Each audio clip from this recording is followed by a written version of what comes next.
Orianna, Jace as well. He has so many different playstyles. What else could he possibly bring to the table, right? That's what I'm wondering coming into this draft is like, is Zero going to bring out another unique champion? Exactly. And how many other champions does he have up his pocket? Could this be the win for Rolster Y? That's actually what I wanted to ask. Now that Rolster Y actually came, quite close. I feel like Nova Esports did sweat a little bit during that game. What do you think Rolster Y have learned from Nova Esports? Can they apply that to game 2? I think the one thing to mention already is that Rolster has already decided to go on blue side, and they switch up their bans completely. They're banning out Jax this time, they're banning out Ziggs. There's a lot of power picks that are open this time. Senna is up and... Senna's banned. My apologies. Varus is up and available. Singed is up and available, which was banned in the previous game. Lee Sin is up and available. Camille is another one as well, and they're putting a Ratel on a champion like Camille this time. Yeah, so Rolster Y has played 3 series before this. One series was a 2-0 against Immortals. They played both sides. But then the series that they got to select side, which was the first series against Immortals, I believe, they selected blue side. They are more comfortable on that side. And boom, right here, what I love from Nova is that they take the 2 champs that Rolster Y have been banning the most in their draft, which is the Corki and the Jace, which is honestly why I thought Zero played Jace. It was a takeaway because if they haven't played it, which they haven't played it that much, they've been banning it every single time. But now they have to face both of them in the draft, and they feel like it's worth the Camille and whatever these next 2 picks are. There's a Singed, but if it's the Camille, I feel like this is just a trade for the Camille. Another pick, though, is like the Kha'Zix. Kha'Zix hasn't been picked or banned yet. This is, Doe's most played champion. Long's played it a bunch of times as well. But instead, Rolster are prioritizing the Varus, which Luna's performed very, very well on. And the Singed as well, which again is another champion that Zero has played very well. So the bans that were kind of in game number 1, Rolster are kind of taken away this time. Yeah, and with the Varus, that is a champ they have both picked or banned. It is the most prioritied within this Rolster Y squad. Obviously, not as much as banning the Corki. Again, 7 times banned coming into today's matches. But with the Varus, it's been picked 4 times and banned 4 times. So now they're going with it for the 5th time here. I find it interesting that there's not that much attention just yet given to Long. Of course, we knew that going into Nova Esports game, all eyes are on Long and everything. Now it seems like Rolster Y are a little bit more comfortable shifting around where they should be putting the pressure in this draft. Yeah, I mean, yes, I agree. I do think that they probably should have gone and grabbed the Kha'Zix again for Doe, unless they feel like how we feel on the desk, where it's like, no, you're not doing so well on Kha'Zix. There is something to be said about comfort. You have comfort. Look, even the best jungler in the tournament, Long, looked uncomfortable on Lee Sin because he hasn't played Lee Sin. Yeah. Been perma-banned against him. And so maybe you could have gone there for Rolster Y. Now you're asking Doe to go deep into the pool. Yeah, this is crazy. I think this is fine for Long because we've already seen that Long, he's been banned out so many times already, and he's got such a wide champion pool. But Doe, on the other hand, what else can you play on the sides of Doe? With Long, you still have, Riven is another one that they could be. I mean, this could be flex, but I think it is most likely in the jungle for Long, because you'd think that Wukong, Baron lane, Jace mid lane, and Riven in the jungle. But that's another scary pick. Yeah, and I feel like, Nova Esports, they are ready to rumble indeed, just looking at the Wukong and the Riven coming in. So I'm wondering for Rolster Y, they are a very late game kind of team. I'm wondering what else they can possibly do to push, because Nova Esports, they seem like they're still prepared for that late game. Yeah, for sure. I mean, this is Nomel's most played champion set right now. The thing is with Doe is that Doe has only played Kha'Zix, Camille, Wukong, and Lee Sin. All of them are out. You have to pick a new champion now for Doe, and that's going to be the last pick here. Unless he maybe goes on the Camille and Ratel gets another matchup in the Baron lane, but I think they're going to want to put Ratel on that Camille. But now what else do you play in the jungle? You're going really down the tier list now in terms of... And it is going to be, okay, so Ratel's just going to go back to a tank in the Baron lane, and it's going to be Doe on that Camille jungle. So flexing it to put Doe on a comfort pick, which is a Camille that he's played before. But you just saw what Camille could have done against the Wukong, unless you're worried about Wukong getting flexed into the jungle. So I feel like Nova just really baffling Rolster Y here, and it's a lot of focus on the champ pool here for Doe. We're going down to, was it 1, 2, 3, 4, 5, 5 jungle bans by both squads, plus you take the Camille, so 6.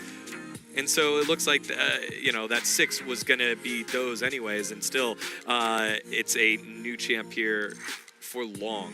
Long playing the Wukong. Okay, so it will be Wukong in the jungle. That he has played that one before. Look at that, guys. It's Kangas on the stage. He's back. We thought he already went back to NA. Turns out he's right here, and he was just preparing for this particular game. In-game, he was preparing. He was polishing his shield and stuff. But right now, we are ready to jump into Game 2. Grandin and Omo, over to you guys. Promised us a 3-0. Let's see if they can deliver up until this moment. They are 1-0 up against Roster Y. And Roster Y in an interesting position here. They've got the picks that they're most comfortable with, a composition that they're most comfortable with. Can they close this one out? I think they have to, Grandin. I think with a comp like this, with 2 champions that were banned against them last game, they have the Cinch, they have the Varus, they snatched the Camille, they have the set finally here on Nomel as well. This is about as good as it's gonna get here for Roster Y. If you can't win with this team comp, Nova's prediction might just come true. So let's see how they intend to get there in the first place. A lot of discussion was made on Doe. How do you get Doe into a good spot? He had issues with the Kazakhs, and now we need to see him pop off on the Camille. A champion that he has played before, but so much emphasis on the jungle, removing champion pulls there really targets Doe. Yeah, and I think that targeting jungle pools is always going to work out for a team like Nova. They're so used to their jungler being targeted that if you go down that route, it seems that it's Doe who ends up suffering. As we move into the Rift, oh my goodness, oh, I'm so excited here. This is honestly an amazing chance here for Roster Y to get the revenge. They were top 4 in the last competition in the Horizon Cup, but with less teams. Yeah. And so now this is their chance to take down a WRL team, take down a team that could mean they get deep in the competition. Yeah, they have to, right? Taking out a team like Nova, the number 3 seed from the WRL, will mean so much to a team like Roster Y. And I feel like they have the comp that sets them up to do it. It really just comes down to execution at this point. This comp gives them 2 things here. Roster Y, they have a lot of power in champions like the Singed, like the Varus, and they have a lot of scaling in the form of something like a Camille as well. Garen's gonna scale a lot because you can't really kill him later on in the game too. The problem is, if Nova can run away with the early game, the mid game, that'll be a disaster. I'm not sure how I feel about this. Okay. You know, both sides just trading, getting Pretty some even. damage down. Yami now on a different type of champion. You know, he's playing the Steve Kangas. And it's a different type of champion, right? Yeah. Not the same kind of engage. He won't be able to get in as easily. He will still have quite a bit of impact, I'm sure, you know, but it's not going to be the same as the Rakan, which he performed incredibly well in last game. Yeah, but the big changes I want to look out for on the side of Nova also come from the jungle and the Dragon Lane position. Long's always playing the carries, playing Kazakhs, playing Jax, playing Echo, which was smartly banned away against him. Now he's kind of on tank duty. He's kind of playing utility for his team, playing engage for his team in the form of this Wukong and also Remake. He's usually on utility duty. Now he's going to be a big part of the carry potential of Nova as he's playing the cocky. Now double poke here, drafted by Nova. They've taken Roster Y's comp and saying, we're going to teach you how to play it. What, you mean never seen full lethality Wukong? I don't want to see it, Brandon. But in all honesty, yeah, you're probably right here. I mean, Yeah. Long in a different look for the team, right? You know, they've been playing towards the jungle, for the jungle for so long. How do Nova kind of stack up? And this is something that I've been so excited to see. Right, Yeah. teams have not been able to test Nova well enough for them to have to pull out a different strategy. They go into it. Oh, that's frustrating. That one away. Iza picks that one up. Flash forward to get the silence down onto the river. A little bit more damage, and the auto attack from Rattel. But first blood over to Roster Y yet again. Really good stuff there from Roster Y. They recognized the damage thresholds. They knew they could kill Yeezer there, even though he flashed early. Good stuff from Rattel and Doe. And if you're burning the flash early on the Garen, you're not really upset as well, because you're not really going to get ganked. You're not really going to get killed anytime soon here. But this is great. Nova immediately map split. Fall towards the bot side here, trying to isolate out Nomel. Nomel might just get taken down here. The exhaust and the auto attacks come through. Phosphorus bomb used and picking up the kill. They get a mega heat sip, trying to slow someone down. A lockdown onto Nien. Nien still has the barrier. A couple of attacks on Luna will get the job done. But good trade backs. But second kill over to Roster Y. But they only get one. I feel like with the deep dive that Nova went for, Roster Y could have tried to go for more there. Doe wasn't in position because they made the play at top. Ooh. And immediately Roster Y Nova trade sides of the map. Long wasn't in small trouble. Thankfully, Yeah. Yami's still around. Did not recall just yet. Don't abandon your teammates. Love to see it from support players. doing a good job there, Yami. I think he hit level 5 at the perfect timing as well. So he was able to use his ult to just stop the chase coming in from Roaster Y. Timings right now pretty even on both sides. And I think if you go into the first Dragon fight, you have the Proto Belt from Cinch. You have the Varus likely going to have a Lethality item by then. Rattel not going for Howlbreaker. I love that for him. Going for the Black Cleaver. Look at that damage out from Yen. Noel being picked up here. Showstopper going to be used. Trying to use the Haymaker. Trying to find a couple more auto attacks onto Nien. Rocky Bell comes through. Sharp blast onto Noel. And it's Nien that's still alive. I think Zero needed to be a bit more aggressive with his barrier there. He had the tools to really just... Had flash as well. Yeah, he had flash as well. I don't think he had flip, but he should have tried to trade HP a little bit more with Nien there. Unfortunately, it doesn't pan out. Sure. He will still get their recall timings down. And auto attack. Close. It is really close. Flash auto attack from the Cinch. Proc the fleet footwork. You good to go. But he wants to save it for the Dragon fight, right? Because that's what matters. Spawning them out Great with the vision. Remake does not get the recall yet. Roaster Y still making sure that Nova need to keep on their toes. Rotating around the map, trying to match them. This is so good. Getting them with the Mega Adhesive. But then he's there again. Yeah. He's gonna block them off. He's not gonna allow them to pick up a kill. He's at a point where he's still so strong. But granted, it doesn't matter if you get the kill. Roaster Y right now, they're happy with stopping the back timings. They're happy with staggering the recalls coming in from Nova. This will give them control of mid lane. This will give them control of the bot side river. And now Nova, they're forced into onto the back foot here. They have to consider, what do we want to do? Do we have to just trade objectives? Package picked up here for Remake. They're moving into the mid side, trying to stay flexible. We saw what happened last time around. Roaster Y fighting for the Rift Herald alongside Nova, stealing that one away. And the next subsequent Dragons as well. The problem is they kind of stalled this for too long. Dole didn't get his recall timer in. He doesn't have a completed Sunderer yet. Whereas you look at Long, he's been farming this whole game. He has the Sunderer. He's level 7. He's starting this one off. Dragon started here. Luna gets walked in from a little bit further away. Redemption's going to be used. Tops up Nova a little bit more. Getting them prepared for this Dragon fight. Noel starts this one off. Wow, beautiful Mega Adhesive. Yami needs to stop flashing away. He needs to get out in time. Over by the side, though. Almost goes down, but the Dragon goes over to Nova in that time. Yen by the sidelines gets taken down by Zero. It's all A Rattel. massive fight here as Rattel jumps in, hits the Ignite button, and goes down on the Remake Long in a 1 versus 2 situation. Fighting off against Luna. He comes out victorious. The Nimbus strike, the crushing blow. A kill in the bottom side. Rattel finishes that one off. He wins this, yes, Trades Sunderer. back against Long. And with the Sunderer, a triple kill for Long in the river. And we said that Long is going to be on tank duty. He's going to be on... A fourth? Is this looking to be a quadra kill for Long? Surely not. He's healing up so much. Silence finally down, and it's going to be Rattel with a shutdown onto Long. Granted, if Long had mana there, he unironically gets a pentakill. He genuinely pentakills there if he had mana. Let's take a look at how this whole fight played out. The ultimate Dragon secure came down to the cocky, came down to the package. So aggressive here from Remake. A change of pace playing the champion that is supposed to carry the game. He goes in, secures the Dragon, forces the enemy jungler away, gets out alive. This whole series of events is so good.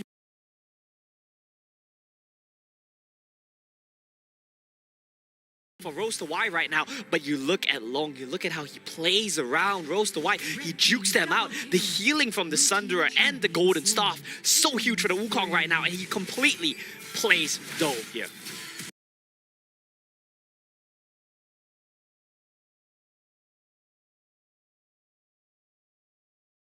I mean, don't try to fight back. So sick. He looked at in the last game, said, that was a strong Camille. Why am I not as strong? Here we go. Noel once again goes into the fight, but this time does not have enough time to hit his spells. No shield available. Means he gets taken down, but it's 1-for-1 trade. Remake has gone down on his end as well. Rattel is massive on this Garen.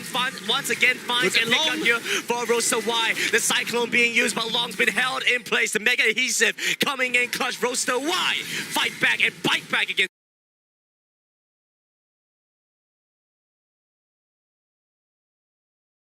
Nova. If they structure the fight in the front to back, if they keep Luna safe on the back line, Roaster Y feels so safe in these team fights. They have the double tank line, triple tank line if you count the set. It doesn't even matter that those behind on goal right now because the rest of your team comp has so much power at this stage in the game that you can just take these team fights. And you look at Rattel, we say he's playing a tank too, but he's 5-0-3. He's gonna get the Howlbreaker next, I believe. He's so I don't know. He does so much damage. I'm not sure that's a tank build. That's not a tank build. That's like halfway. way, right? He's we doing said that damage. Long was a tank, we said that Rattel is a tank.